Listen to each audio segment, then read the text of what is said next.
Asato ma sadgamaya tamaso ma jyotirgamaya mrityurma amritam gamaya. Om Shanti Shanti Shanti. Om, lead us from the unreal to the real, lead us from darkness unto light, lead us from death to immortality. Om, peace, peace, peace.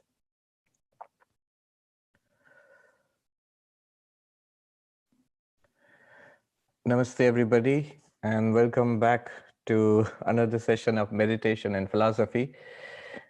Today we are on home ground, at least it's my home ground, and also home ground for most of us, because we're going to speak about Vedanta. I had mentioned, just to put it out there, that when I talked about Buddhist meditation, it's something that I'm not initiated into it, nor am I authorized to teach it. It's something that I have studied and academically, and also practiced a little bit myself. That's why I was teaching, but it's good to be clear there. I also made it clear that the Kashmiri Shaivism tradition, though it's part of the Hindu tradition, is still not, I'm not initiated into it. And there you really have to be initiated into those traditions to teach it. I have and I am only studying it academically under some very good teachers, and also have practiced a little bit of it myself, and that's what I shared. But the devotional tradition we talked about last time, that's very much part of our tradition.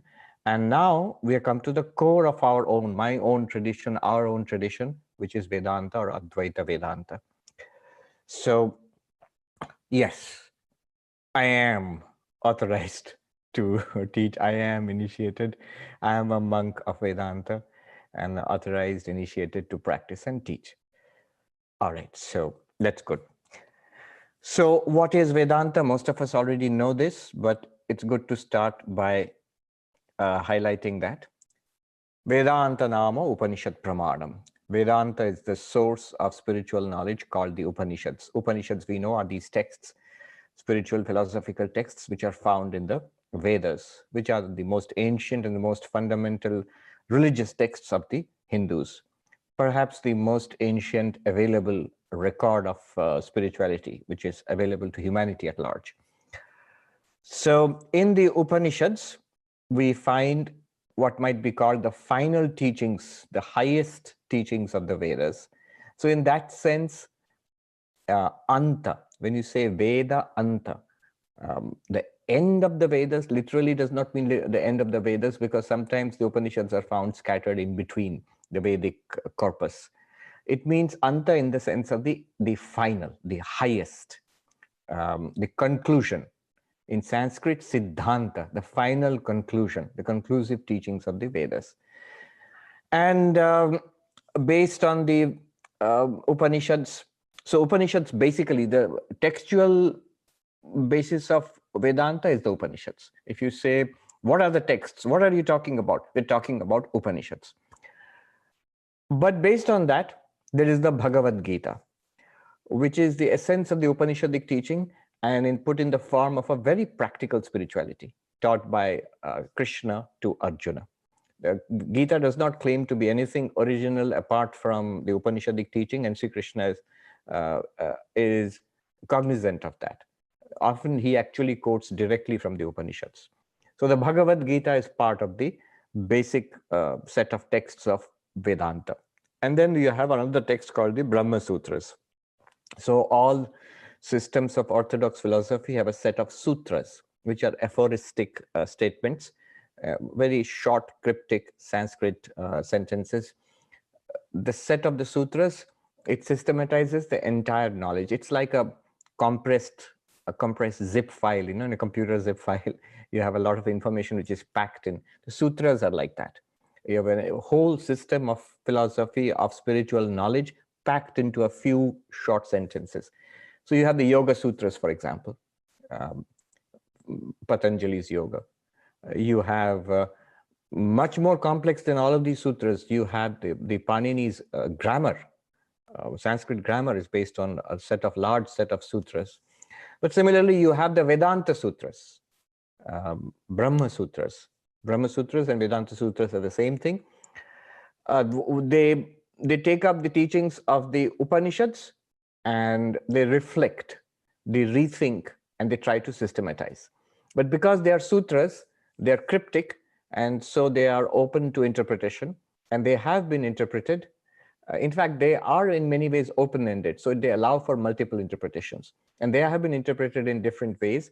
And these interpretations of the Brahma Sutras, which are based on the Upanishads, these interpretations of the Brahma Sutras are foundational for the various schools of Vedanta. So Vedanta is not just one school. There are multiple schools of Vedanta, multiple darshanas or philosophies which have come out of the Upanishads. Advaita Vedanta is based on Shankaracharya's commentary on the Vedanta Sutras. Vishishtadvaita Vedanta, the qualified monism of Ramanuja, is based on Ramanuja's commentary on the Brahma Sutras. Dvaita Vedanta, dualistic Vedanta, is based on Madhvacharya's commentary on the Brahma Sutras. And you have Shuddhadvaita Vedanta of Vallabhacharya. You have the Dvaita Advaita Vedanta of Nimbarkacharya.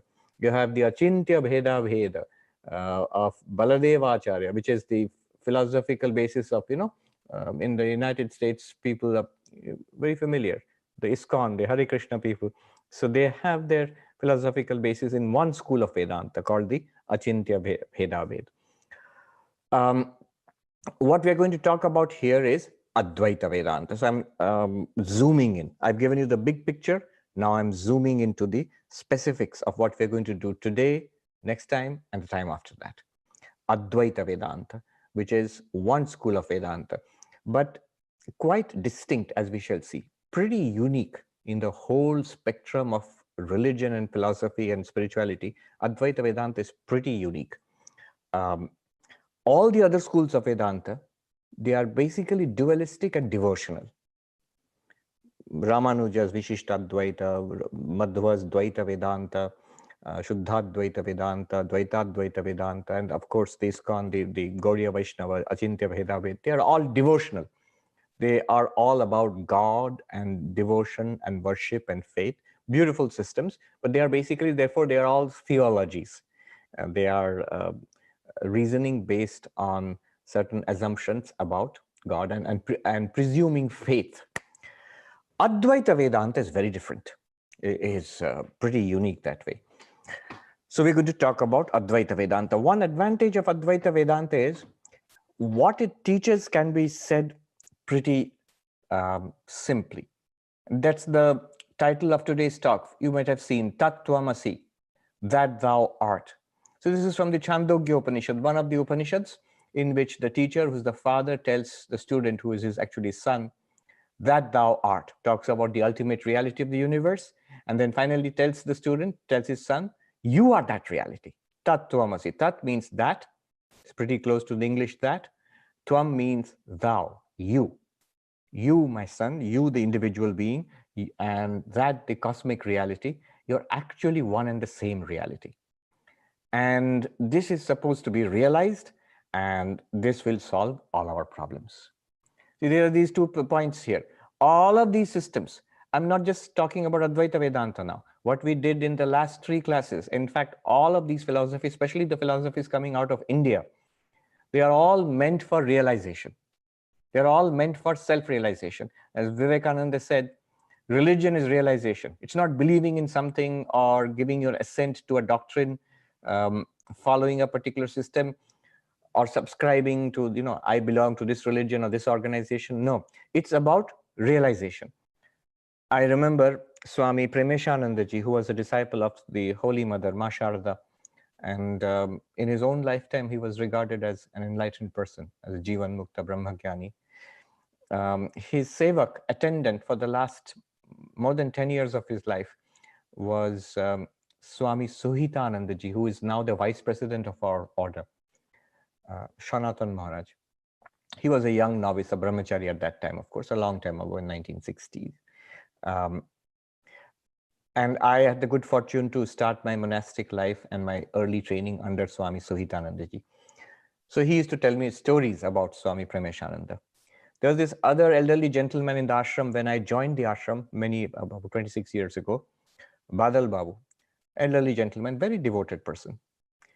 Now, it seems, he had, he was not a monk formally, but he was very monk-like. I mean, he never went into householder life. He was a spiritual practitioner all his professional life. After retirement from his job, he stayed in the ashram. I'm talking about Badal Babu now. And so in his young days, he used to go to Swami Prameshananda when Swami Suhitananda was a young brahmachari at that time. So this is the story about those days, 1960 or so. So Badal Babu had this tendency, this interest in yogis and spiritual seekers and sadhus, monks, tantrics, and practitioners of different kinds. And he would go and visit them or read about them, and then come and tell Swami Prameshananda about it. Swami, I met this person who has been practicing meditation in this way, or I read about this yogi who lived in a cave and he had these experiences, and so on and so forth. One day, Swami Prameshananda said to him with a touch of pathos, like a little bit of sorrow, I'll tell you in English, and for those who understand Bengali, I'll tell you the original Bengali. What he said was, my dear boy, his name was Badal, but which means cloud in English, but affectionately he would call him Badla. So Badal, but just like a sort of play on the word Badla. He said, my dear boy, Badla,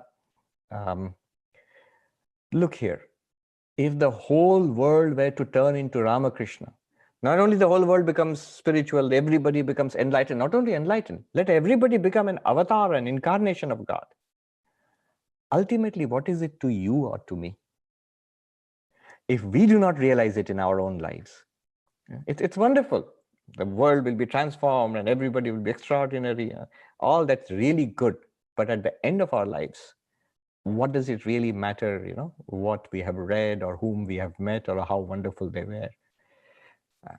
So in Bengali, he said, Ore Badla, যদি সারা জগৎটাই রামকৃষ্ণ হয়ে যায় তাতে তোরই বাকি আমারই বাকি. What is it to you or what is it to me? The whole emphasis is on enlightenment. We must realize it. That's one reason why I really, really like this Advaitic approach.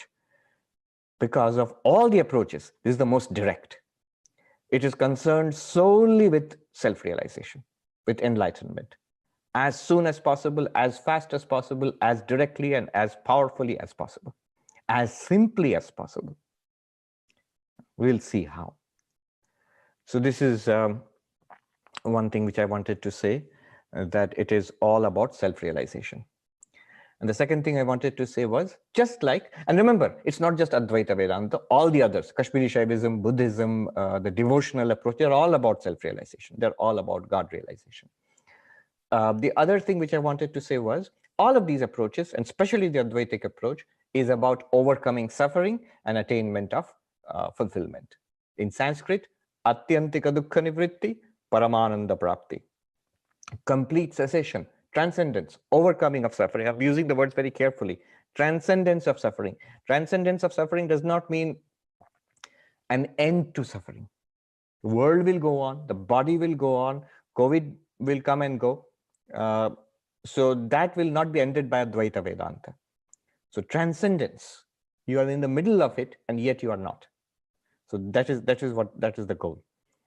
And fulfillment, lasting fulfillment, deep, lasting, profound fulfillment. So that's the goal of Advaita Vedanta, and it's also the goal of all those other systems as well. Okay, having said that, Advaita Vedanta is very direct. I mean, I can go on singing praises of this system because I suppose I am a wee bit biased about it. So what does it say? That thou art, you are that. These sentences which express the central teaching of Advaita Vedanta, which is the identity of the individual and the ultimate reality. Jiva Brahma Aikyam. Your identity, you are one with the ultimate reality. The sentences in the Upanishads which state this, these are called Mahavakyas, great pronouncements or great sentences. For example, Tat Tvam Asi, that thou art. Aham Brahmasmi, I am Brahman, means exactly the same thing. The teacher tells you that thou art, and you are not supposed to say that thou art. Then you can just keep going back and forth between you and the teacher. You are supposed to realize, I am that. Aham Brahmasmi. Another, so Aham Brahma, Tat Tvam Asi is from Chandogya Upanishad. Aham Brahmasmi is from the Brihadaranyaka Upanishad, which is from the Yajur Veda. The Chandogya Upanishad is from the Sama Veda. And then there is I am Atma Brahma. This very self is Brahman. Again, it means the same thing. This very self, I am Brahman. So this very self is Brahman. This is from the Mandukya Upanishad, which is from the Atharva Upanishad, Atharva Veda. And then there is Prajnanam Brahma. This consciousness, the awareness which you feel. This is the ultimate reality. This is from the Aitareya Upanishad, which is from the Rig Veda. So from each of these Vedas, one statement has been taken from one of those Upanishads as a representative of Mahavakyas. But the Mahavakyas are many in number. Such sentences are scattered across the Vedas, across the Upanishads and across the Vedas, in fact. Okay. Another way in which the central teaching of the Advaita Vedanta can be put, oft quoted, is Brahma Satyam Jagat Mithya Jiva Brahmevanapara. Brahman alone is real. The world is an appearance, and you are none other than that ultimate reality, Brahman.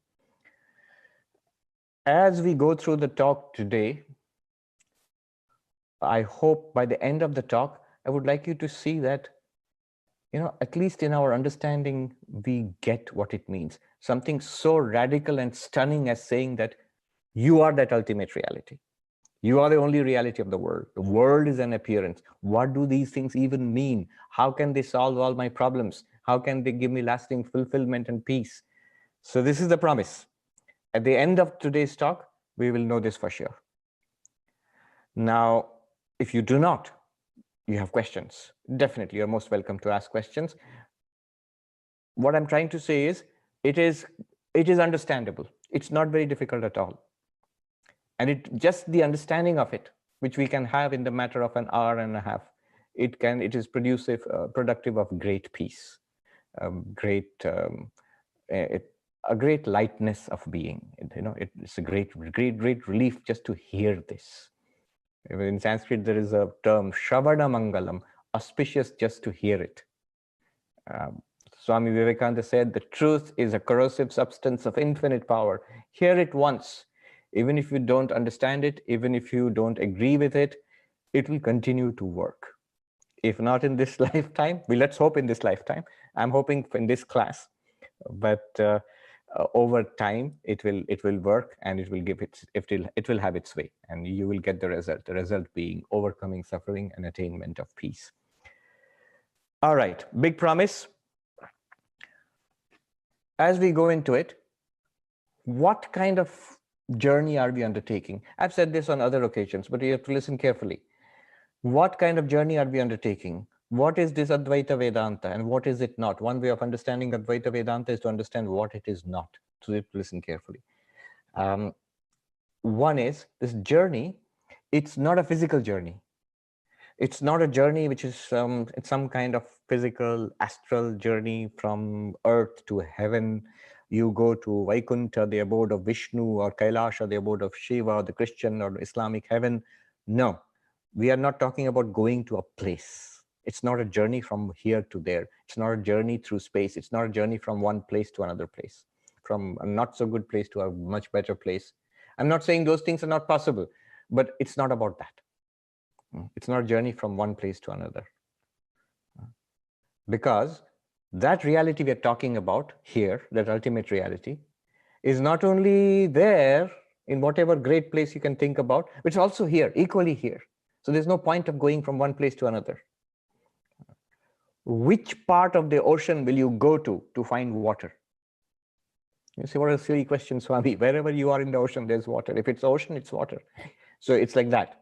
The ultimate reality is available right here. It's available everywhere, and it's available right here, right here. You don't have to go anywhere. Then it's not a journey in time. Journey in time means from now to then. When? The coming of the Messiah, or the coming of the next avatar. And we had this monk, Sri Ramakrishna had said he would come again, and he had to let some clues. So The coming of the incarnation is a great, great big event in spiritual life. So we had a monk, very great, before my time, Jagadishwaranji. I have read his books, very scholarly and saintly monk from what I've heard, those who have met him. But he got this bee in his bonnet, a holy bee in his bonnet, about when is Sri Ramakrishna going to come next. And so he pursued that till the end of his life. Coming of the incarnation, coming of the Messiah, or after death, then only I will be free. Then only I'll be free after death. There are many, many philosophies and theologies which believe that only perfection is possible after death.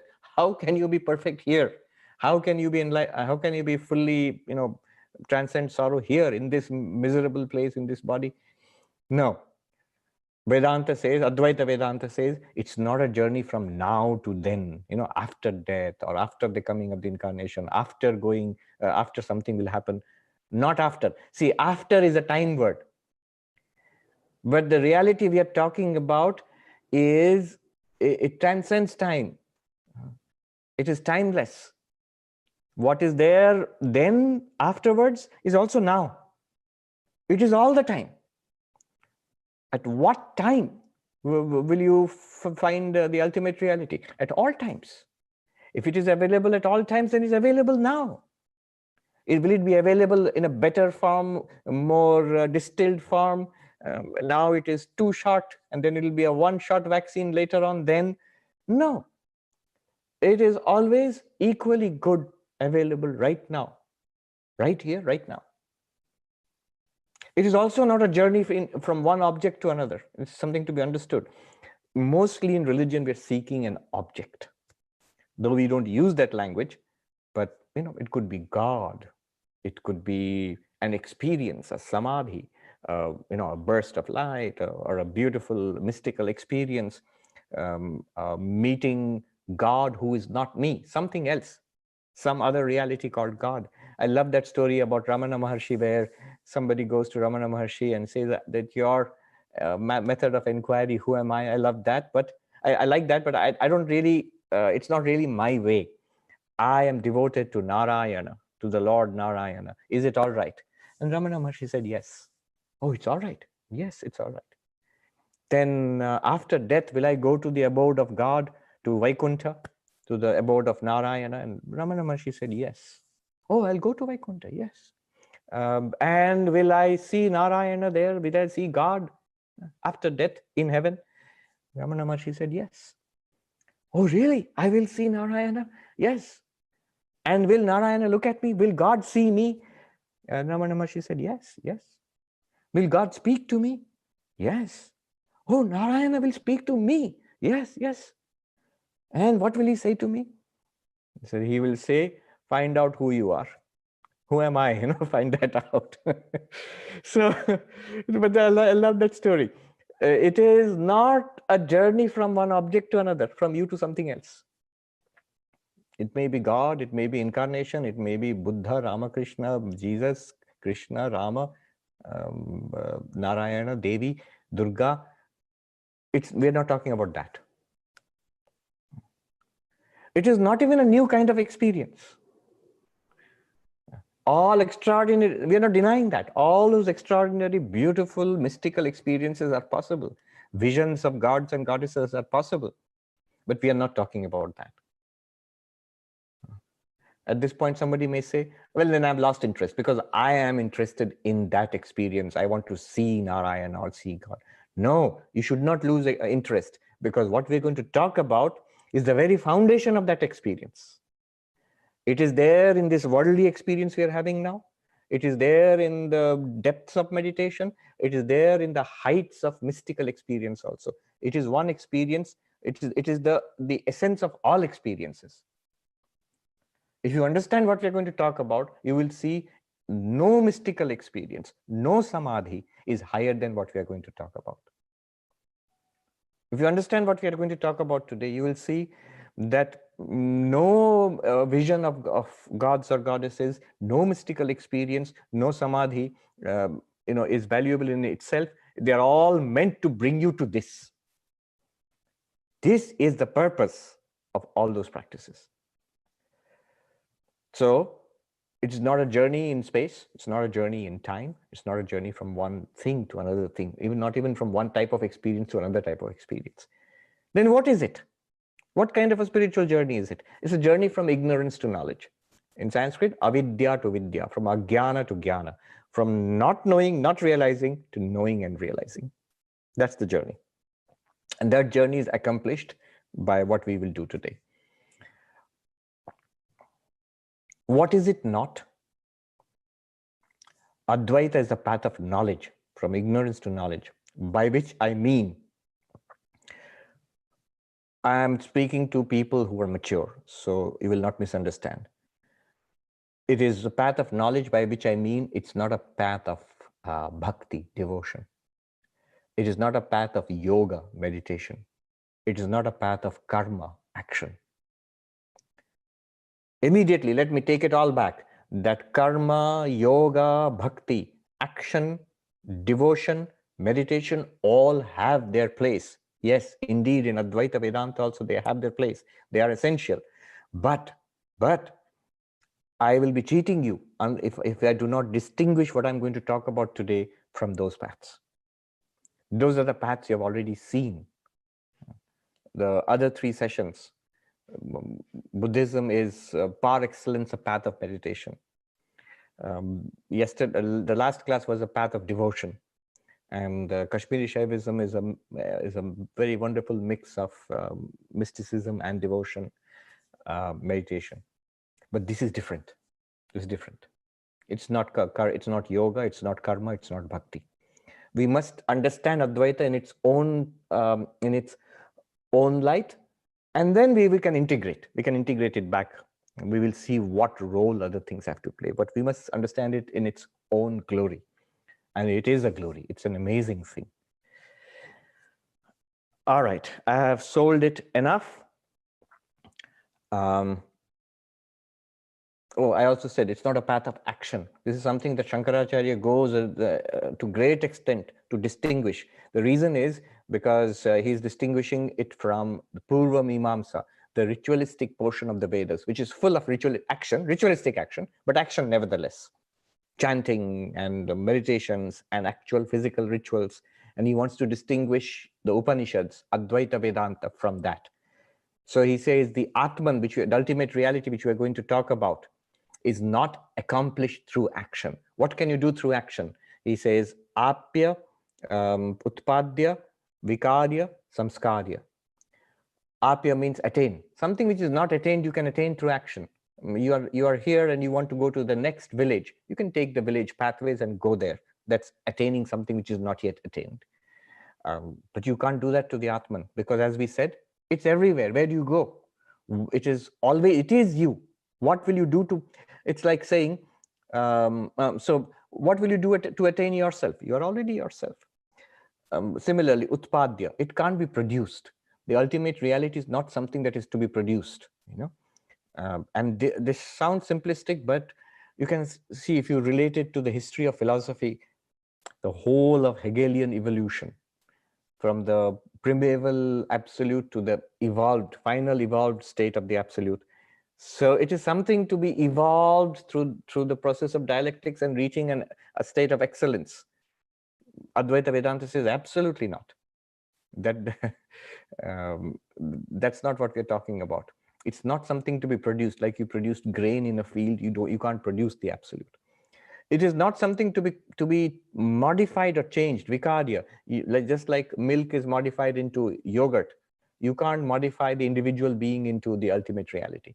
It's not possible unless you are already that ultimate reality. You're not talking about converting the human into the divine. You can't convert. If your reality is actually human, you will remain human. You will remain a creature. You will not. You are not God. And then it's samskarya. Samskarya means refinement, improvement. Can we improve? Are we talking about improving ourselves, becoming better people, better beings until we become God-like? Not at all. Not at all. What improvements will you make to say the image of a golden mouse, to turn it into gold?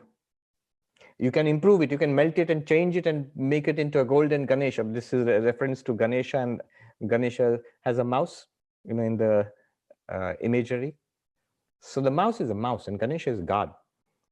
So to turn the mouse into God, you would have to melt the mouse form and put it into a Ganesha form. All that you can do. But if I ask you the golden mouse, to what refinement do you have to make into the mouse to make it gold? Nothing. It is gold. Yeah. So the ultimate reality is there. You don't have to refine yourself into that ultimate reality. So karma can only do these things: produce something, attain something, change something, refine something. None of these are applicable to the ultimate reality which you already are. So karma is not involved here at all. Action, change is not involved here. Okay. I still haven't started, but I think we have got a solid foundation to build upon. What is the process now? What is the process of Advaita Vedanta? Every path is a process. So in meditation, you're taught how to sit, how to breathe, and how to visualize. In devotion, you're taught about God and the glories of God and how you can have faith and devotion in God. In ritualistic worship, you're taught something, and so on. So what is the process here? The process here is hearing, reflection, and meditation. Shravana, Manana, Nididhyasana. In the Brihadaranyaka Upanishad, it's there. Atmavare drashtabhya. The self is to be realized, is to be seen. How do you see the self, the real self? So you have to hear about it, you have to reason upon it, and you have to meditate upon it. Shravana, Manana, Nididhyasana. Hearing literally does not mean only hearing. It means systematically studying. Studying what? All these texts are available. That's why it's there. You hear it again and again. Hear means you are taught it. It's not just like hearing music. You have to engage all your faculties. You have to really put effort into trying to understand what is being taught. The Upanishads are there, the Bhagavad Gita and the Brahma Sutras, of course, there. But so many texts, so many masters today, not only the original Sanskrit texts, but also in other languages, now in English. So many texts are there which give you this central teaching. There is Aparoksha Anubhuti, there is Drigdrishya Viveka, there is Vakya Vritti, Vivek Chudamani, Vedanta Sara. So many texts. But they all teach you the same thing. That's the beauty of them, in various different ways, so you won't be bored.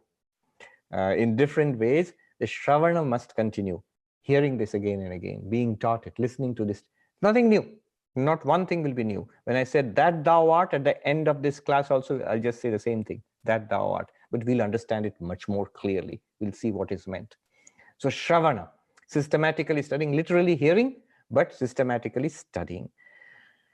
And by the way, before this, a lot of preparation has to be gone through. That's where the role of, when I said action is not to be discarded, karma is useful, devotion is useful, meditation is useful. All those are useful as preliminaries, as preparations to come to this stage of Shravana. So those will go on. It's not that you finish those first and then come to Vedanta class. No, those will go on in our lives. We will lead ethical lives. We will have devotional practices. We will meditate. So altruistic, ethical action in our lives, devotion, surrender to God, and a regular practice of meditation and focus. These are like a solid foundation for Vedanta Shravana. Shravana means hearing. It's a name in India. I recently, one of the professor who's joined Harvard a few months ago, her name is Shravana, so a very Vedantic name. So once you go through Shravana, what do you get? You get a clarity about what these texts are. The specific purpose of Shravana is to remove doubt about pramana samshaya. That means doubts about the source of knowledge, the text. What is Vedanta teaching me? If you go through this Shravana once, twice, thrice, you have no more doubts. I know what it is teaching me. Then what remains? I know what the texts are telling me. I know what the teachers are telling me, but I have many doubts. I don't get it. Then you go to the second stage, Manana. Again, these go on parallelly. Today you'll have Shravana, you'll also have Manana. You have many questions about every aspect of spiritual life, and especially about Advaitic teachings. So those questions, which are doubts, is it possible How is it that I am not a body? How is it that I'm not a person? What is this nature of consciousness, existence, what you're talking about? Is there at all such a thing? Aren't they abstractions? All these questions and details, like every minute detail you can examine, you ask, you're supposed to understand. See, here is something interesting. Let me put it this way.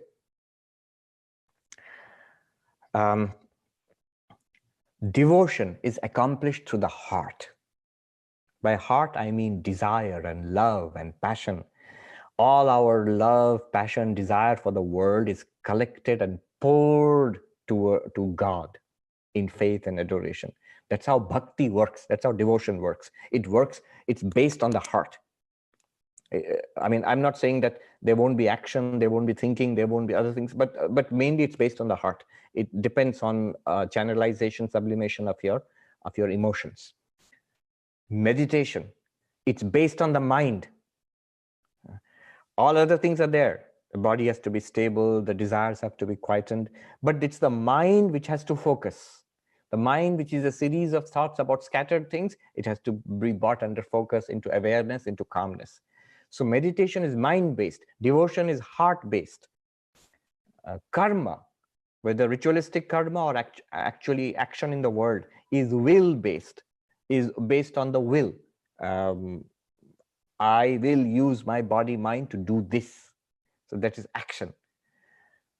Vedanta, Advaita Vedanta, is based on the understanding, intellect, buddhi. It is our understanding, the faculty, the highest faculty that we have. Our entire worldview, our entire understanding of what's going on here, that has to be changed. So, to understanding means you need to ask questions.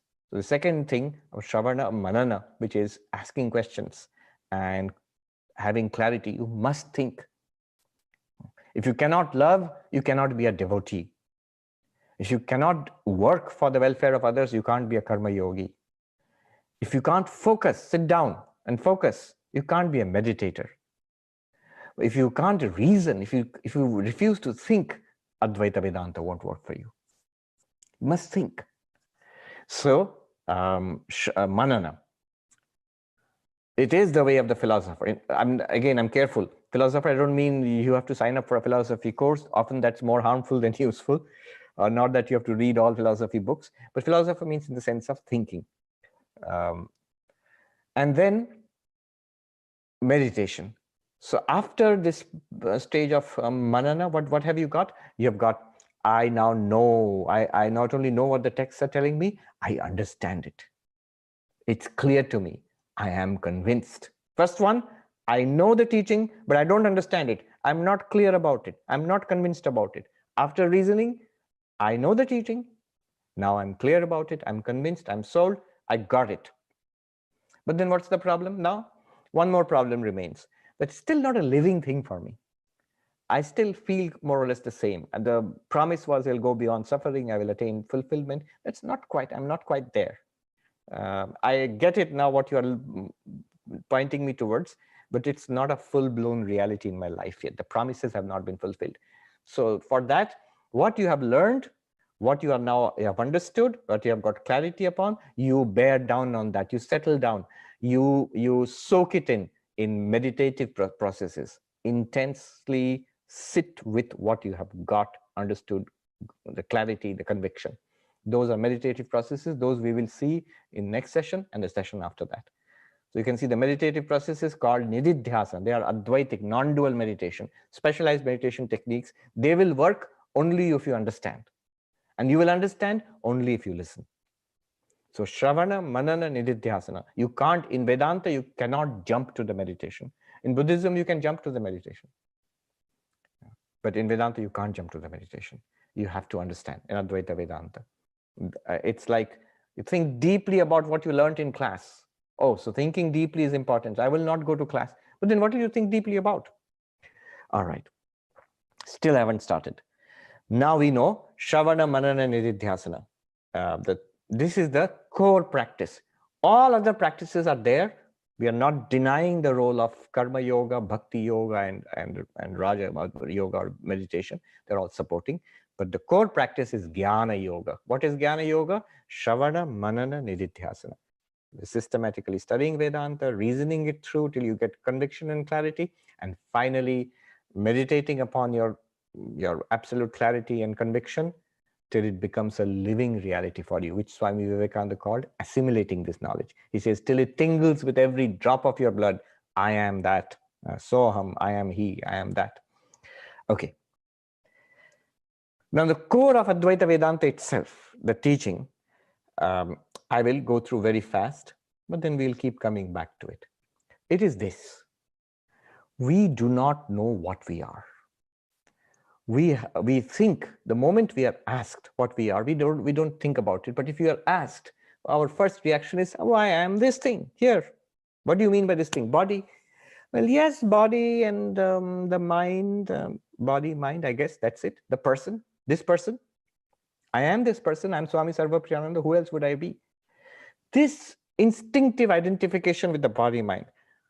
Are you all these things around you? No, no, no, absolutely not. They are other things. Are you all these people? Of course not. They are others. They are people. I am the subject. These are all object. I am a person. They are all persons. And there are living beings and there are non-living things. This worldview about myself and the world, this Advaita Vedanta says is dramatically mistaken. And this is the cause of all our problems. Luckily, the good news is it can be corrected, I won't say easy, well, yes, let me say easily. It can be corrected pretty easily.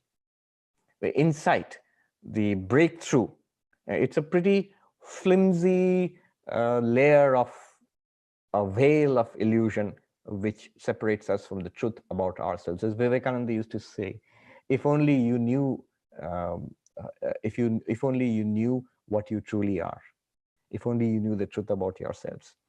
So what is that truth about ourselves that we have to see? Advaita Vedanta insists that thou art, you are Brahman. It basically says, you are this unlimited awareness, immortal awareness right now. And you can discover it. And you can stabilize yourself in that awareness. And you can live like that. And that solves your problems. How do you do that? Very quickly. I have mentioned these methods, and you will see in many of my talks and in many of the books, these methods are scattered. But quickly, 3 ways, any one of which will do. We will see these ways next time and the time after that. One way is the Panchakosha. Another way is the Avasthat, Panchakosha, 5 sheets of the human personality. Another one is the Avasthatraya, the 3 states of our waking, dreaming, deep sleep. A more basic way is Drigdrishya, subject-object, knower and known, seer and seen. And these I've talked about extensively. What is done is, for example, I'll quickly lead you through all 3 and you will see they all lead to the same thing. Drigdrishya. So now when I talk about it, you'll have to do 3 things corresponding to hearing, reasoning, and meditation. First, corresponding to hearing is, what did he say? That's one. And after, yeah, I know what he said. The second thing will be, do I get it? Is it clear to me? Do I understand it, what he's saying? If not, I can always ask later on. And the third thing will be important. Is it a fact? Let me check. Advaita Vedanta has this beauty about it that you can actually always check. Nothing in Advaita Vedanta, or almost nothing in Advaita Vedanta, is a matter of speculation, faith, or belief. The insistence is it's always directly available to us right now. So you can always check and ask yourself, is it a fact? If it is not a fact, Advaita insists it has to be a fact. If you feel it's not a fact, it still sounds speculative, still sounds theoretical, ask why. Where am I getting stuck? You examine it yourself and ask the teacher. It'll take a little bit of time maybe, but you'll make a breakthrough. So let's take the first method. I'll go through the 3 basic methods. One is the method of the seer and the seen. You are looking at the screen, looking at me in the screen. Now, the screen is the object and the eyes are the screen is the seen, the eyes are the seer. The eyes are seeing the screen. I said, okay. Attend not to the screen, but attend to the eyes. Attend means draw your attention, become more aware of your eyes than the object which they are seeing. The screen, the screen, you can see many things. You can see many things. Same pair of eyes sees many things. Seer is one, seen are many. The same pair of eyes, not changing particularly, they can see a lot of changes from the morning till now. So many things have changed, which you have been seeing. The seen keep changing. The seer does not change. And the seer, most importantly, the seer and the seen are different. What you're seeing on the screen is physically different from your eyes. In fact, the only thing that the eyes cannot see are the eyes themselves. To see something with the eyes, they have to be physically different and, of course, visible, large enough and clear enough to be visible to the eyes. They must be physically different. The seer and the seen are different. Three things. The seer is one, the seen are many. The seer is unchanging, the seen are changing, and the seer is and the seer and the seen are different. In a very naive, simple way. Don't be too philosophical about it. Moving on, you're now aware of the eyes. Notice the eyes themselves you are aware of. What's aware of the eyes? The mind is aware of the eyes. My eyes are open, my eyes are closed, I need glasses. All these things about my eyes, who knows? The mind knows. These are thoughts about my eyes. So the mind is the seer. Now the seer within quotes. The mind does not actually physically see anything. It is aware of, it thinks about, it objectifies. What? The eyes. That which was the seer earlier is now the seen. The mind is the seer. Mind, seer, by now I mean knower. And the eyes are known, seen. Again, those three things. Many things the mind can think about, not only the eyes, the nose, the ears, all the sense organs, in fact, everything in the world. The mind thinks about everything. The mind being itself, it can think about many things. Seer is one, seen are many. The mind being itself, the things it thinks about keeps on changing. The mind keeps on changing also, but the mind changes into mind, thoughts into more thoughts. But the world, it changes in so many ways. So the seen keep changing, the seer is relatively unchanging. But most important, the seer and the seen are different. The mind, which is the thinker of thoughts, is different from what it thinks about. So the mind is the seer and the eyes are the seen. What about the world, the screen and the Swami in the screen? It's still the seen. There's always the seen. The eyes, which were the seer earlier, now have become the seen. And go further. The mind itself, thoughts, feelings, emotions, ideas, memories, these keep coming and going. This is what we call the mind. But in and through all of that, shining is this awareness. Now, I am aware of my mind. If you are not, look into the mind. You will find thoughts, feelings, emotions, ideas, questions. You say, Swami, I don't find anything. Good. The mind is empty. So the emptiness, you find emptiness. So the mind, thoughts, and the absence of thoughts, that is the seen. If it is the seen, there must be a seer. The mind has many, many thoughts, feelings, emotions, but the seer of all of them is one. The mind keeps changing all the time, from morning till night. So many thoughts, feelings, ideas, projects, energetic, tired, bored. All of that is changing. All of them, we must admit, they were noted, illumined, revealed by one awareness. And so the seer of the mind is unchanging, the seen is changing, the mind is changing. And therefore, the seer and the seen being different, the seer of the mind must be different from the mind. Who are you? When you are seeing the laptop and through the eyes, on which side are you? There or here? I am here. When I'm observing the eyes, thinking about the eyes with the mind, which side am I? Am I the eyes which are an object, or the mind which is the thinker? I'm the mind. When I'm aware of the thoughts and feelings of the mind, which am I? Am I a thought or a feeling, or that which is aware of the thought and feeling? I'm the awareness. The awareness is the original, one and only seer. Mind is seen. Eyes and sense organs and body is seen. The world is seen. The world, body, sense organs, mind, they are different from the awareness which you are. I'm rushing through it. If you want a more slow and careful exposition of this, the whole teaching, 12 parts, Drigdrishya Viveka, it's available freely on the website of YouTube channel of the Vedanta Society of Southern California, Drigdrishya Viveka, about a 12-hour series on just this method. I'm just rushing through it, hoping that many of you have seen it already, or some of it at least. And this consciousness, this awareness is who I am. It is not changing. It is not many. It is not a thing out there. It's the pure subject, never an object. Same thing we come through. The Panchakosha, the layer of the method of the 5 layers of the human personality, which you find in the Taittiriya Upanishad, 2nd chapter of the Taittiriya Upanishad. Start with the body. The question is, who am I? And we try to find it in our experience. Start with the body, physical body. Am I the body? And then we see the body is changing from childhood to youth to middle age to old age. And I am the same one who was the child. And I agree that I was the young person. I'm the middle-aged person. I'll be the old person. That means child, middle-aged, old. These are the states of the body. The body is changing.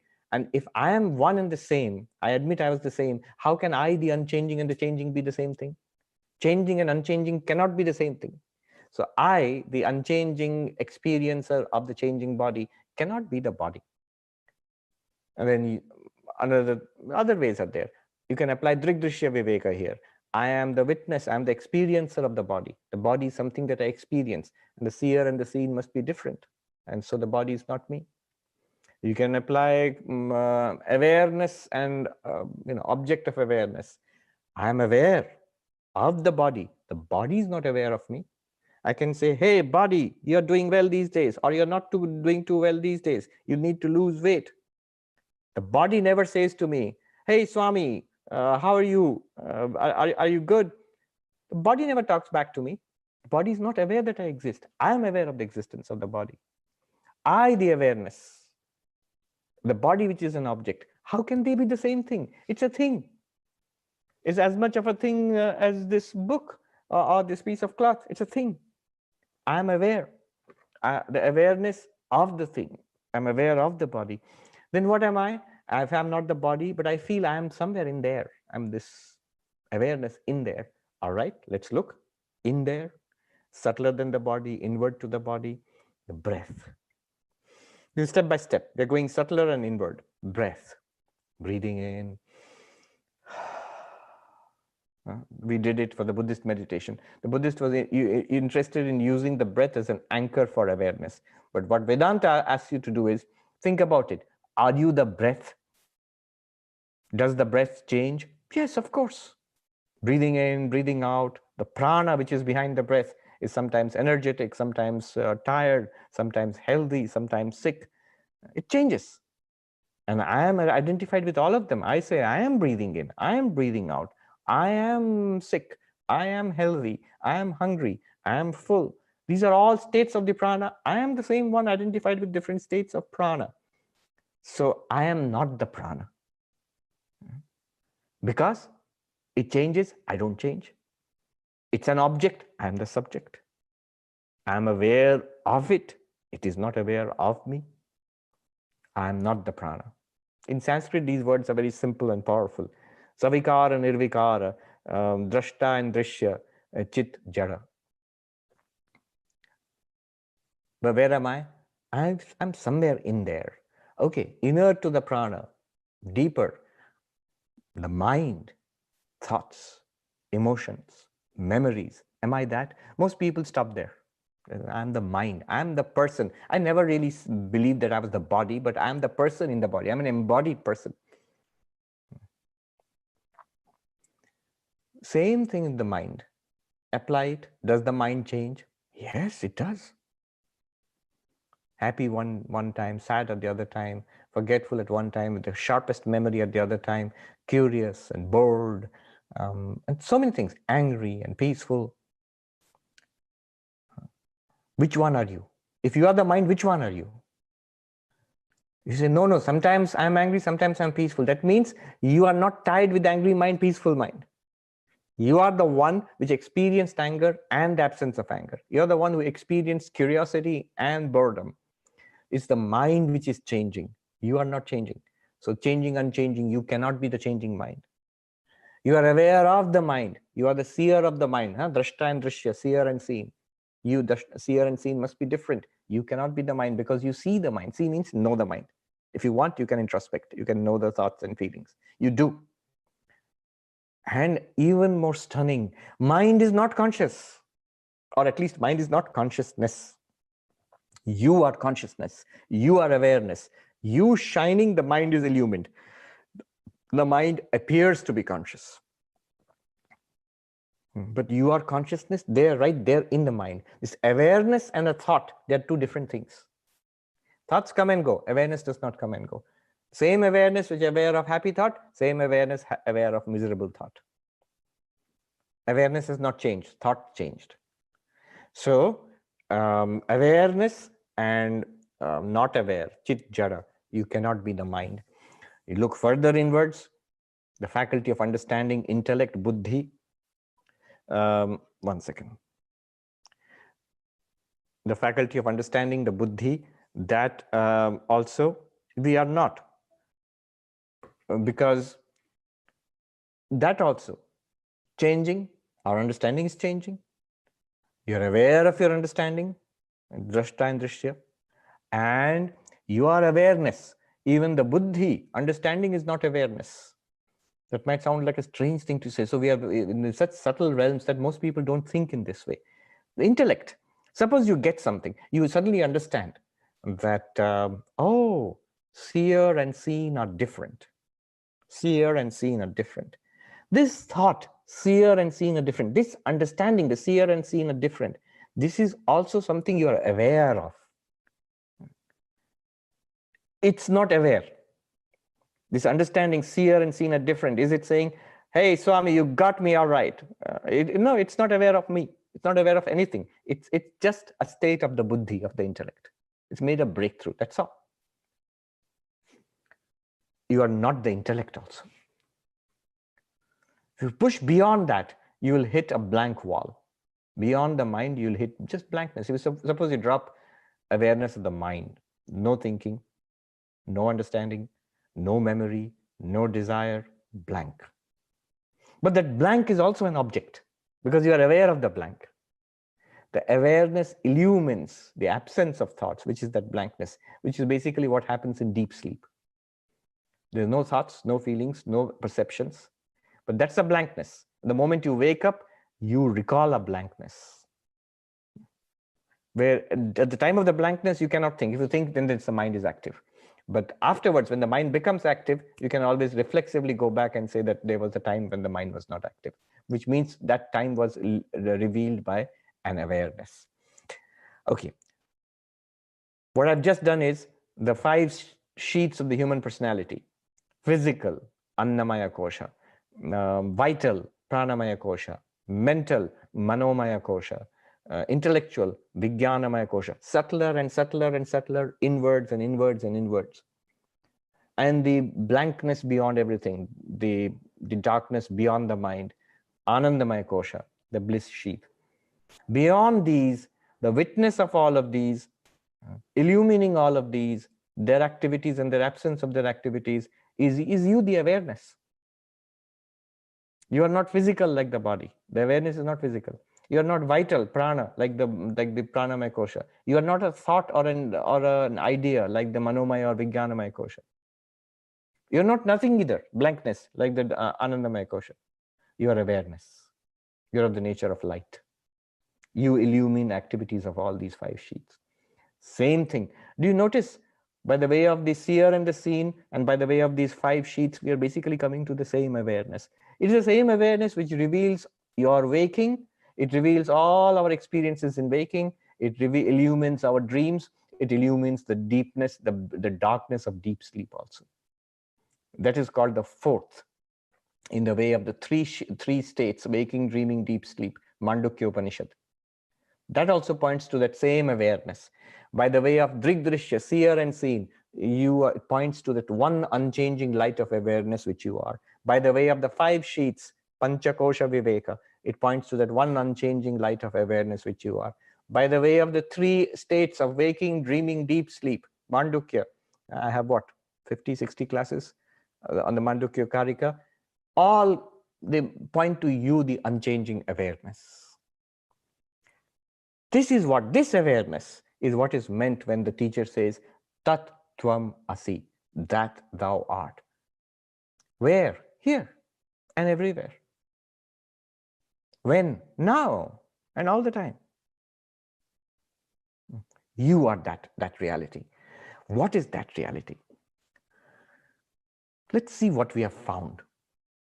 It's like this awareness which we are, in some sense, we all know that we are awareness. I mean, it's not, we don't think in terms of seer, seen, 5 sheets and 3 states, all that sounds very fancy, but we all know we are aware. But we are like that washerman who was not aware of the value of the diamond which he had got. The story which Sri Ramakrishna tells of a washerman who, so to think of India, where the washerman would go around collecting your dirty laundry and would take it to the river bank, and they would scrub it dry, and they would use a stone to scrub. You don't want to see what they do to your fancy clothes, but they get it clean. Now this washerman, he found a strange stone on the river bank, and he found it's very good for scrubbing clothes, so he used it for scrubbing clothes. Now he thought it's rather unique, and he had the good sense to go and ask. He said, I'm an uneducated man, but my friend, the vegetable seller, he is more knowledgeable about these things than me. Let me go and ask him. And he showed him that stone, and he said, how much will you give me for it? And the vegetable seller said, I've never seen such a fancy stone. I'll give you 10 rupees for it. The washerman had the good sense to hold on to the stone. So finally, the story is he goes to a jeweler, a diamond merchant. And the diamond merchant says, I've never seen such a huge diamond. It's magnificent. I'll give you 10 million rupees for it. And so all the wants, all this poverty of the washerman was removed because of that diamond, which he had all the time. And he was using it to scrub clothes. And different people valued it differently until he went to the diamond merchant, who said, you have the solution to all your problems right there. And you've been using it, but you've been using it to scrub clothes. This awareness which we have, which we are actually, this is the solution. This is the secret of the universe right there. But we are using it like the washerman. What do we use it for? We use it day and night. We use it to see and smell and taste and touch. We use it to hear. We use it to quarrel, and we use it to feel unhappy. We use it for to earn money and to fight wars and to be miserable. And we use it for learning philosophy and going to and becoming religious. All the things of our life, the entire drama of our life is played out by that awareness, that washerman stone which we have got. Let's now, so luckily we have come to Advaita, which is the diamond merchant, who's now going to introduce us to the wonders of this stone which we have got, this awareness which we have got. What are the wonders? You do not die. Sri Krishna says in the Bhagavad Gita, he says, death is just like, he gives 2 wonderful examples. One is very famous, Vasamsi jirnani yatha vihaya. Just as you get rid of a suit of old clothes, of soiled clothes, and put on a new suit, similarly, we get rid of this body, and when it's no longer functional, and we put on a new one. See, from a Vedantic perspective, what happens at death? From a Vedantic perspective, what's going on here? You are that awareness, there's no doubt, but that awareness is clothed in, as we just saw, 5 sheaths. So there's the sheath called the subtle body, mind and intellect and prana. And there's the sheath called the physical body, the gross body. So we have the physical body and the subtle body, and there's something called the causal body also. And beyond that, that awareness which we are. And you see, it sounds pretty speculative here, Swami. Not at all. You can check right now. You can check right now. Physical body, nobody asks for proof. Everybody sees it. It's a public fact here. What about the subtle body? That sounds esoteric. No, nothing esoteric about it. Just take a look. You have thoughts and feelings and emotions, ideas, memories, the very personality, the person you think you are, that's the subtle body. That's all. That's the subtle body. Technically, Advaita Vedanta will say it is Pranamaya Kosha, Manomaya Kosha, Vijnanamaya Kosha. This is called Sukshma Sharira, subtle body. Completely a matter of fact for you. No doctor or scientist will be able to detect it. And yet for you, it's the most important fact. Aren't your thoughts a fact? Aren't your emotions and desires a fact? Aren't your memories and personality a fact for you? The most important fact, it's you. It's what we normally think without any Vedanta. We normally think that's who I am. Tell me one doctor who has been able to detect one thought. One neuroscientist who has been able to detect one perception. None. I tell you, none. I tell you, it's impossible in principle. What can they detect? They can detect at the most the subtlest activities in the physical body. The tiny firings of brain of neurons, electrical activity in the neurons in the brain. That's the last thing you can detect. As long as you are using physical instruments, the last thing you can detect is a physical activity. But beyond that, the subtle activity, thoughts, feelings, emotions, which are clear to every one of you. If it's not clear to you, you are a zombie. The American term for zombie is that there's a physical living body, but there's nobody inside. The lights are off inside. I trust none of us here are zombies. So if you're not a zombie, you have a subtle body. But what the uniqueness of Vedanta is, normally we think that it's not a body, that's me, you're talking about me. It's not you, it's a body. It's as much not you as these clothes are not you. You may be wearing it now, but they're not stuck to you. They are not you. Just as you are not this suit of clothes you're wearing, you are not even the physical body, you're not even the subtle body. But at death, what happens is this. The Vedantic idea of death is the physical body dies. So just last week, we had a panel. It was a pretty serious, one of the most serious panels I attended. They invited a priest, a rabbi, and a Swami. And it's not a joke. It's about, it was just the opposite of a joke, in fact. It was about the most serious of things. It was about DNR, do not resuscitate. So 2-hour long discussion about the very serious decision to let go of somebody if they have not given a DNR declaration, a do not resuscitate declaration. How do you pull the plug? Can you, should you, would you, could you? So this discussion. But then what is the Vedantic idea of death? It's just the physical body, what you see, which happens, physical body that dies. Not the person, not the subtle body. The Swami, prove it. Very easy, actually. You have two series going together, body and mind. But you have access as an outside observer. You have access only to the body. About the person inside, we have only the reports coming from you, from that body. I have a thought, I have a pain, I have a desire, I have a feeling. Who is telling you? It's coming through that body. Now you know when the physical body dies, that's death.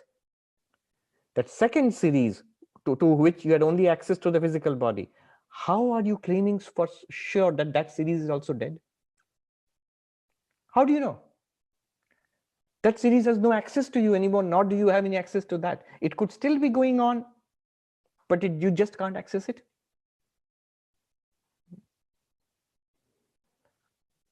Not relevant, but it's such a touching story I would like to tell you here. It came up in our discussions. So a few years back, I happened to meet this gentleman in Dallas. He's a shaman. You know what a shaman is? Native American traditions. So he is a bit of a psychic, a very interesting character. So he's known for being able to interact with that second series, after death. He can actually, in some cases, interact with the person. He is very clear. He says, I have absolutely, it's a clear fact to me that people do not die with the death of the bodies. In so many cases, I have actually interacted with, they have talked to me, I have talked to them. In some cases, they have come back after a near-death experience. And so we have corroborated it. When the body also comes back, the two series are together, and that person says, yes, this is what you said to me. This is what I said to you when I was so-called, the body was dead. So, but the touching story is this. The discussion was about do not resuscitate. Okay, so it's, but it's so moving. I would like to share this with you. So this gentleman, he told us this story, a gathering of people in Dallas. He said one of the most moving cases that I was called in for was for a little girl who was brain dead and who was on life support machinery, and there was no hope. There's no chance. Medically, there's no chance of coming back. The body is finished. I mean, it's just being kept alive by these machines. And they had even removed her from the hospital, sent her back home for palliative, not even palliative care, just the last few days. And the parents were being urged to, like do that DNR, remove the life support and let her go. And she was a very little kid. And finally, the parents agreed. They said that they realized there's nothing else we can do, actually. And what's the point of just keeping a shell alive like this? So the legal formalities, so they had called him in also. And he also said, yeah, that's a good decision. You can do that. And he said, I had nothing more to do because there were lawyers there, there was the police there, there were doctors there, they were at home, and they wanted to pull the plug on that child. And the parents were there. So he said, I went out, I was sitting, this shaman, he said, I was sitting in the lawn outside, and I saw they'd taken the decision. Then finally the cars pulled out of the driveway, the lawyers and the doctors and the police went away. The technicians, they packed up the machines, they went away. Minutes later, the parents shouted out to me and they implored me to come inside. So he said, I ran back inside. What's wrong? They expected that immediately the heartbeat, which was supported that end, would stop. They removed the machines and it was all removed. Heartbeat and breathing and everything stopped. Within seconds, it started back on again by itself. So the heart is beating, the child is breathing on her own without any machines. Now what do? She's still technically brain dead. There's no reaction. She's in deep coma. There is no feeding going on, no breathing, no heart machine, no heart-lung machine, nothing, no support. Are you going to kill her? You'll have to actually have to suffocate her to let her go away. No. But now what do you do now? You have removed the machines and she's living by herself. So the parents were stunned. What do we do now? And they implored him, can you do something? So he said, I can try. And he put up like certain rituals he did. And they have certain feathers they put in there. And he said, I clearly felt the presence of the little girl. And I asked her, what is the matter? What are you doing? And she said, I know I can't live in this body. I will go, but my mother will cry. So I can't go. You tell her to let me go. So he actually told this. It was so moving, the people in the audience there was hardly anybody with a dry eye there. He said, I told the mother and she agreed. And she sat with that little child, with the, and talked to her sweetly and said that we love you and we will always remember you. And I know that you want to go. Don't worry. I understand that you're still there, that you have not gone anywhere and you'll be in a much better place, and go happily. We'll all be happy. Don't worry. I'll be happy. And as she went on saying this, the breathing stopped, the heartbeat stopped, and she was gone. And he said, I clearly felt a presence move away from that place, and she was gone. Now, what an interesting thing. That, clearly, the two series are different. So there's the idea that there's a subtle body which inhabits this physical body for some time, and at death, only the physical body falls away. But Vedanta pushes further. You are not even the subtle body. You are not even that person, that individual human person which we are, the personality. Even that changes. That's changing continuously. Moment to moment, thoughts, feelings, emotions, likes, dislikes, lifetime after lifetime, so many changes. You are not even that. You are that one light which is immortal. Even the subtle body is technically immortal, in the sense, why I'm saying technically, because it changes and is subject to many kinds of modifications. And finally, it goes away also. At the time of enlightenment, it is said, after the death of the physical body, the subtle body also, it's also a body. It's also made of matter. It's called subtle matter. It melts back into nature, into the ultimate reality. And you remain as unlimited consciousness. So that's at the final birth, the birth in which you will be enlightened. And when that body dies, the physical body dies, and then that second series, the subtle body, also disappears. So you are no longer encased in a body, neither physical nor subtle. Anyway, so that's the first thing we note about this consciousness. It's immortal. It does not die. Krishna says, As you change clothes, you change bodies. Death is you have done it 1,000 times earlier, 10,000 times earlier. Nobody can stop this body from dying, but it's really nothing to you. You are masters at it. You accomplish it just like that, going from a body to the other body. No need absolutely to be afraid of death. One great advantage, big step forward. I am already that immortal awareness, not physical body, not even the subtle body. Even the subtle body will survive the death of this physical body. I'm not even that. I am there when the subtle body shuts down in deep sleep, for example. I'm still there. But just that I can't think. It's like the subtle body is like a set of apps. You have a phone which can do many things only if you have the apps, but all the material is there. Capacities are there. If the app is working, you can do those things. Your phone can do those things, but they are just apps. The subtle body is a set of apps you've got. Second, so immortal in Sanskrit, nitya, eternal. You are that eternal awareness. Death is nothing to you. It's a shadow passing on you. You are that, like the vast blue sky in which clouds gather, and the movement of clouds and the storm, that's a lifetime. And slowly the clouds dissipate and it goes, and the vast blue sky is left. That's a life over. But you were always the vast blue sky. The clouds were born in you, they played around in you, and they disappeared back. You are exactly the same. Okay. Second, even deeper. All that you are aware of, the world, the body, the mind, they are not real. They are appearances. They are nothing other than you, the awareness, appearing to you with names and forms. A good example is this. In your dreams, as we fall asleep, the world disappears before us. Even the fact that I'm sleeping on the bed, this physical body, that also goes away. A world appears, a world of dreams appears to us. Places, peoples, objects, activities, and a body, which I call myself. I'm in that dream too. Nowadays, we can imagine it very nicely as a virtual reality. So a kind of dream virtual reality appears to us in every dream. And we are active. We say things, we do things, and we feel it's like a living experience. We don't doubt it. Now, when we wake up, we realize all those places and people and activities, including the body, which I thought I was, all of that merges back into me, the dreamer's mind.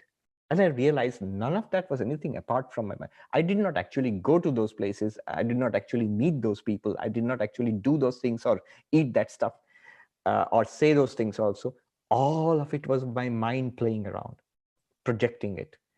This awareness has projections. What are these projections? These projections, the first projection of awareness is the mind, a sense of I and thoughts and emotions and ideas and memories. The next set of projections is a set of senses, seeing, smelling, tasting, touching. And then the next set of projections is an object to the senses, forms which you see, touch, things which you touch, smell and taste, and all those objects of your senses. And that's what constitutes a so-called physical solid world out there. They are sensory experiences appearing to the sense powers, which are projections from the mind, which is a projection from awareness. None of it actually physically a second reality apart from awareness. Not being a second reality apart from awareness, this is called non-dualism, non-dualism of the awareness. It appears to be a second. I like that story about that businessman, in India who got into debt, and so he had to pawn off his favorite image of Ganesha. And he goes to the jeweler and says, "Give me some money and keep this image of Ganesha. How much will you give me for Ganesha? This much money. How much will you give me for the mouse?" Ganesha has a little mouse, golden mouse. And he said, "It's the same rate, by the same weight." And the man was furious. "What? Ganesha, that God, has the same rate as a mouse?" And the goldsmith said, Sir, to you it's Ganesha and it's a mouse. For me, it's gold. In the same way, these are names and forms which appear, names, forms, and activities, names, forms, and function in Sanskrit, nama, rupa, vyavahara, appearing on the surface of that radiance of consciousness, which you are. You are that consciousness. And everything that you experience is not a second reality apart from you.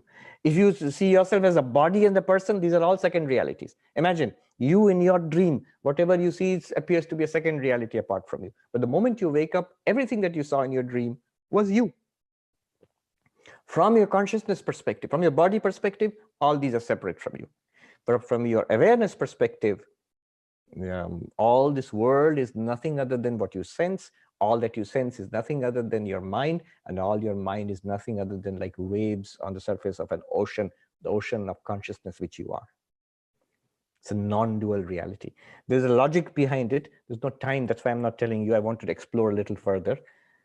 This is the meaning of Brahma Satyam Jagat Mithya. Brahman or consciousness, you are the reality, and the world is an appearance. What is the world? The world you see, hear, smell, taste. But be seeing, hearing, smelling, tasting is nothing apart from you, the mind. And you, the mind, is nothing apart from the consciousness, which is the real you. The world is an appearance. The world is not a second reality apart from you. But this is also another way of saying that everything in the world is you. You see, God is the only reality. The world is false. They're the same statement. Can you think about it in this way? All this is nothing other than God. All this is false. It is false as an independent, separate material world which we think about it. No, that's not the reality. But as God, it is the reality. And we are talking about the same thing. It is the same thing to say Brahma Satyam and Jagat Mithya. It's the same thing to say the rope is real and the snake is false. The same thing. You're saying the same thing. If this world were real, then Brahman, the ultimate reality, would have to be some other reality, because this is a real world. But the world is not real. In ignorance, it's a world. In knowledge, it is you, the consciousness. Another point. There is no limit to this consciousness. Right now, we feel we are limited. And what do I mean limited? Here I am. I'm here in New York and in Manhattan and in the Vedanta Society, in my room, in my chair. I'm limited. I'm limited in space.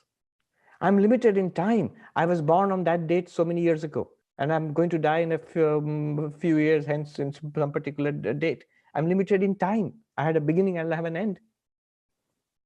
And I'm limited as a person. This person, I'm not anything else. I'm just Sarvapriyananda. These limits are not there in consciousness. Consciousness, or this awareness, Brahman, Atman, whatever you call it, the real you, unlimited. How so?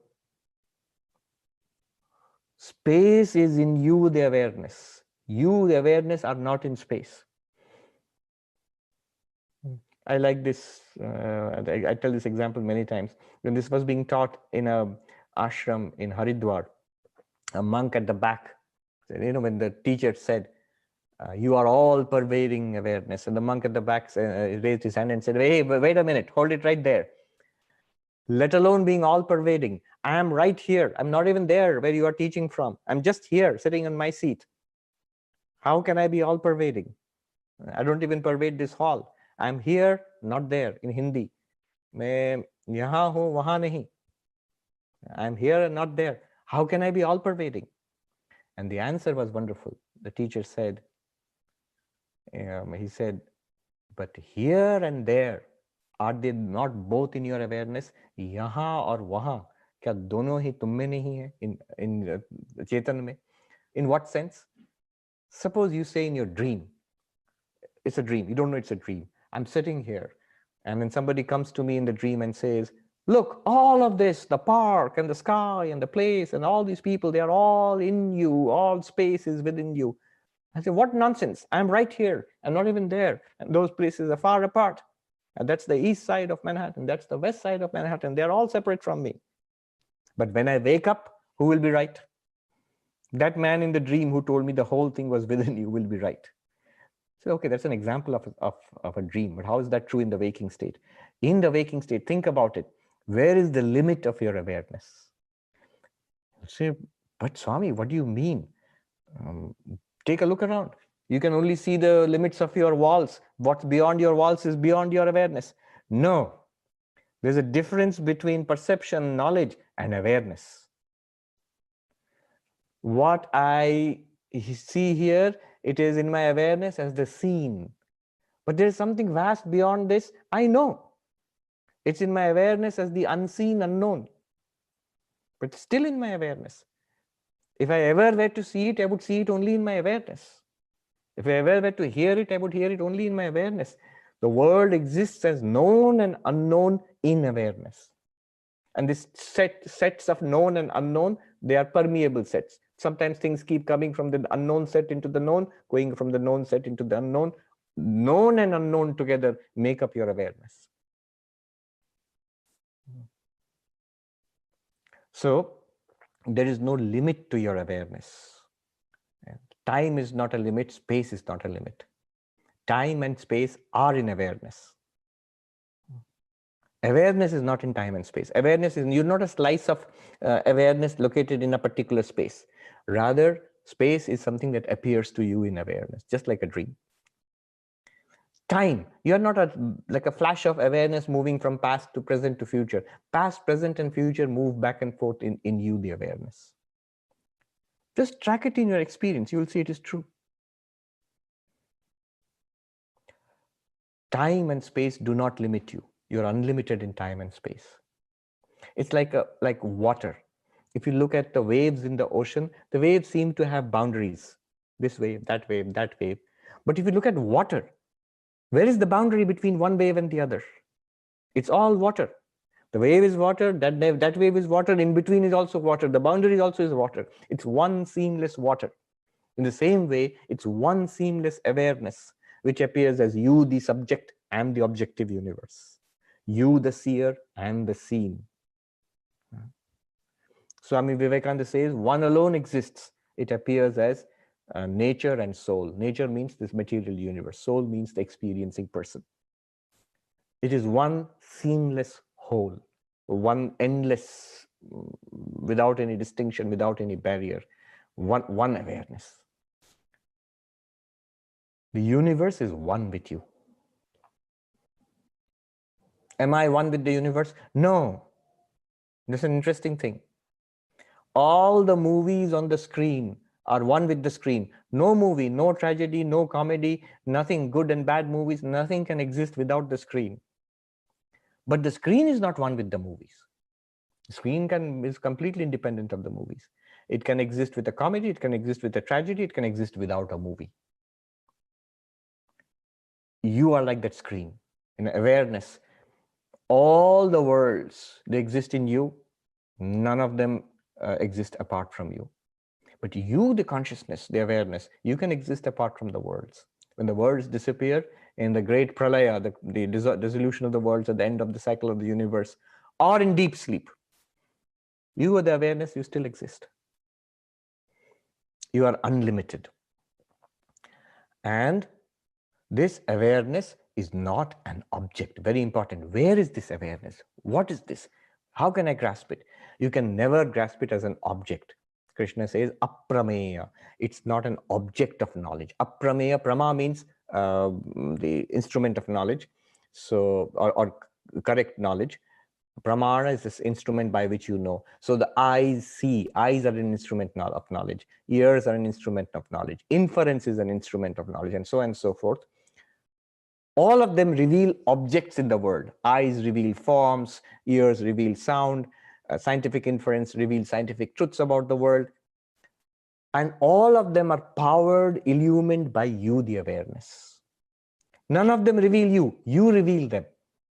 Instrument of knowledge, pramana, the object of knowledge, prameya, and the knowledge, prama. Instrument of knowledge, eyes. Object of knowledge, this book. Eyes are the instrument of knowledge. This is the object of knowledge. And the knowledge I'm having, that I see the book, all three are revealed by I, the consciousness. I, the knower, the eyes themselves, the book, and the knowledge of the book are revealed by I, the consciousness. You, the consciousness, you shining, everything else shines. By your light, everything is lit up. It is the pure subject. It's never an object. The Kena Upanishad says this again and again. Yad marasana manute yenahur manomatam tadeva brahmatvam vidhi nedam yadidam upasate. What by which the mind thinks, but which the mind cannot think about. That is consciousness, that is awareness.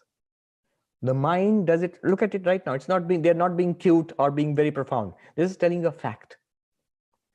All the thoughts of the mind, all the thinking, memories, desires, they're all there in awareness.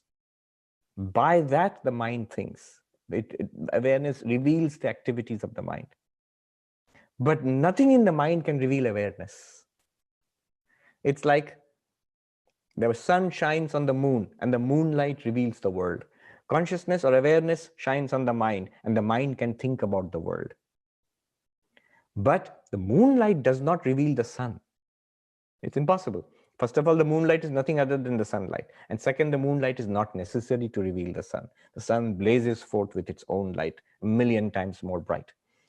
So, similarly, you, the consciousness, you shining on the mind and the senses, you reveal thoughts and seeing and hearing and smelling and tasting and their respective objects. None of them can reveal you. What by which the eyes see, but which the eyes cannot see. Know that to be Brahman, not what you think is as this object. It's not something that you see or hear or smell or taste or touch or think about or speak about. But all thinking, speaking, hearing, smelling, tasting, touching are because of that. In language of the Upanishads, that shining, everything else shines. By its light, everything is illumined. Tameva bhantam anubhati sarvam tasya bhasa sarvamidam vibhati. You shining, everything else shines. By your light, everything is illumined. One more point. We are all exploring this awareness which you are. This awareness, the way I'm talking about it, is it subject to change? Can it change? Or is all change revealed by awareness? Birth, aging, death, health, disease, movement, all of these changes in the world, they are revealed by awareness. Does the awareness itself change? Can it change? Logically, it's impossible. If it does change, that awareness, if you can note that change, then to what will it be revealed? It's to awareness alone. Who else will reveal a change in the awareness except awareness? Then that change becomes an object. It's no longer awareness. Do you see what I mean? If there is a change in something in the world, it is revealed to you, the awareness. If there is a change in you, the awareness, to what will it be revealed? Is it revealed to me, the awareness? In that case, you are the revealer of the change. The change is no longer in you. Because remember, seer and seen are different. You might say at this point, well, there might be a change in me, the awareness, which I might not know about, which I might not reveal. If that is so, there is no use talking about it. If there is, then anything you can talk about, which can never be known. So if it cannot ever be known, no need to talk about it. It should at least be in principle be knowable or illuminable by consciousness. So consciousness does not change. You, the awareness, you do not change. Everything else changes. What have we been saying so far? I'll put it together. You, the awareness, revealed by the method of Drigdrishya, seer and seen. You, the awareness, revealed by the method of the 5 sheets. You, the awareness, revealed by the method of the 3 states, waking, dreaming, and deep sleep. That awareness is immortal, will not die, is not born either.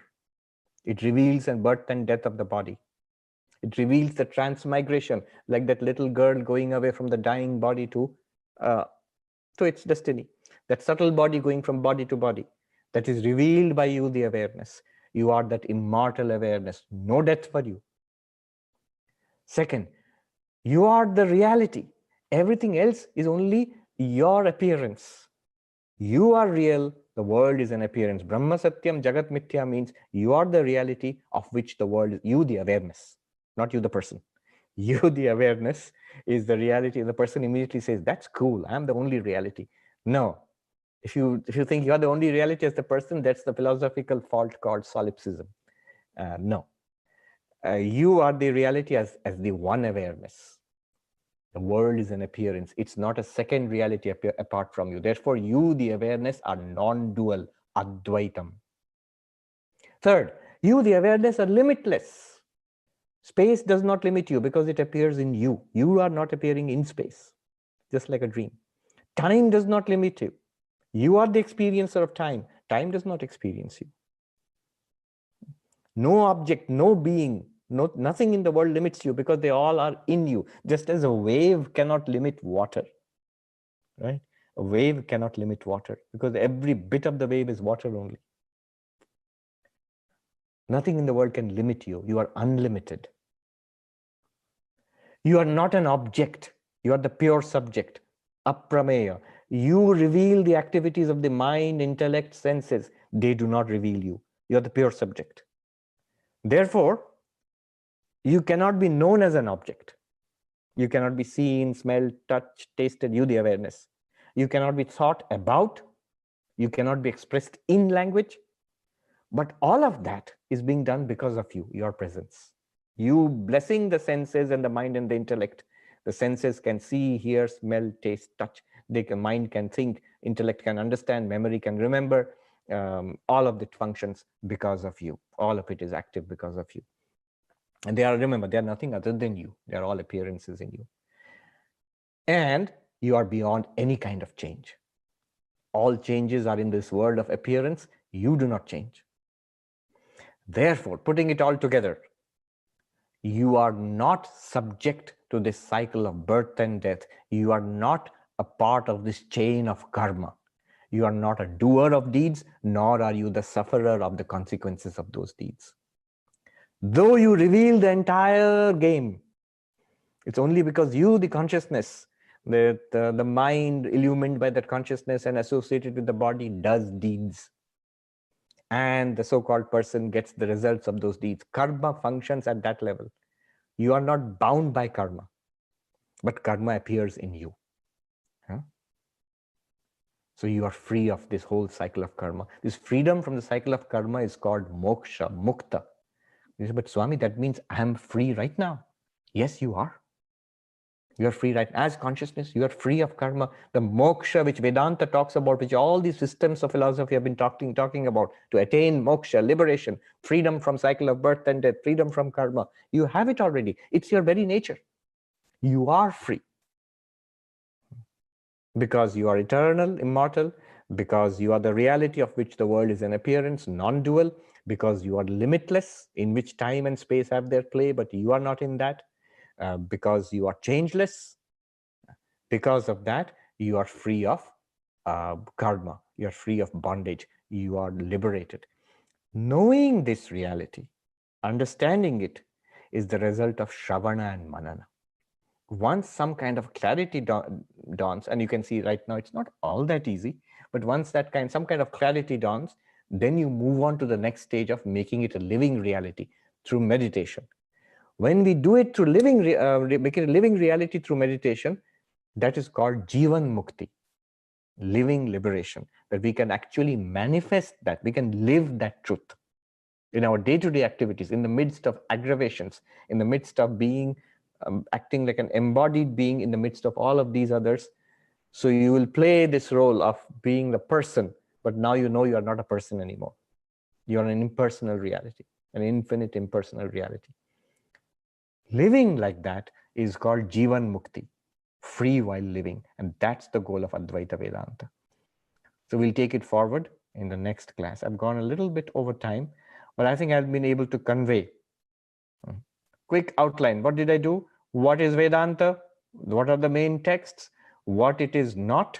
What is Vedanta? What it is not? Vedanta is very simple. Tat Tvam Asi. What it is not? What is the process? Hearing, reflection, meditation. Then the actual inquiry. method of seer and seeing, method of the 5 sheets, method of the 3 states. All of these, they take months and months to explain. And there are talks, and they're available all over the place. Then, having got a good grasp on what the teaching is, you explore it, realize your immortality, realize your infinitude, realize that you are the truth of which the world is an appearance, realize that you are beyond change and beyond death, realize that you are already free. Then make it living, make it a fact, make it effortless. Make it effortless, how do you do that? And that is what we'll see in the next 2 classes. Om Shanti Shanti Shanti Hari Om Tat Sat Shri Ram Krishna Arpanamastu.